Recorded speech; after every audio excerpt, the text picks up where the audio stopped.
a lot of us know how our thoughts, our words, our deeds, our desires, imagination produces the outer world and also our own experience of that.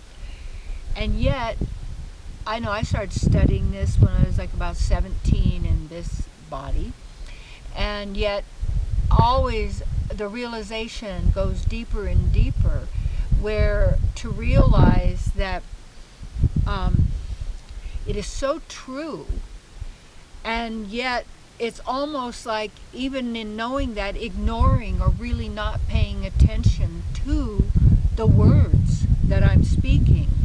And there's a sense that, you know, you don't want to speak everything you're thinking, because the thoughts could be really nasty, mean, hateful, envious, whatever it may be.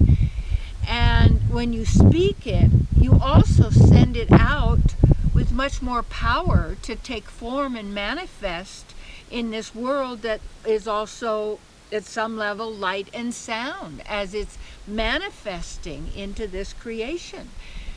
And it's even the thoughts that we think, and the statements that we make, and the comments that we make, the expectation that when is that other shoe going to fall, or what bad thing is it going to happen.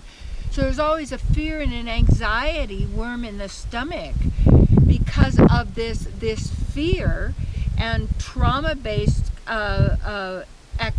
beliefs from whatever, since the beginning, of which there is no beginning to suffering, but there is an end. And the end comes when you realize the source of it, and that our real nature is bliss, happiness, love, generosity, divine beings in every single way. And so, knowing that's true, then we need to apply that in our moment-to-moment experience. And that means to really contemplate before you speak. For me to contemplate before I speak, because when I'm talking to you, I'm talking to myself. And who am I talking to myself? Is probably myself talking to myself. Pretty wild, isn't it? But teaching me or telling me what it is that I want, and then I'm the one who's the one responsible for me, because even if you say they made me do it, you're thinking that, you're speaking that, you're believing that, you're emotionalizing that, because of the reality. This is the world of effects. This is the past. It's like driving your car by keeping your eyes on the rear view mirror.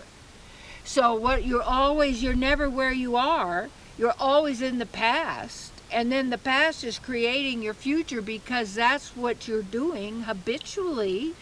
So who's going to do it for you?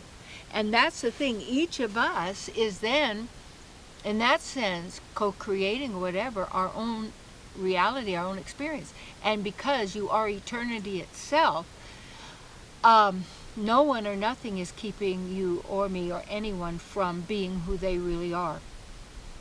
And that's where you want to practice now by, in a sense, in that breathing process, slow breathing, meditating, centering in your heart, and instead of all the distractions everywhere out there to keep you from going within to where your power is. Turn yourself, awareness to yourself. Everywhere present, all-knowing, all-powerful, divine source, Mother, Father, Source, God, whatever you call, loves all of us, adores us.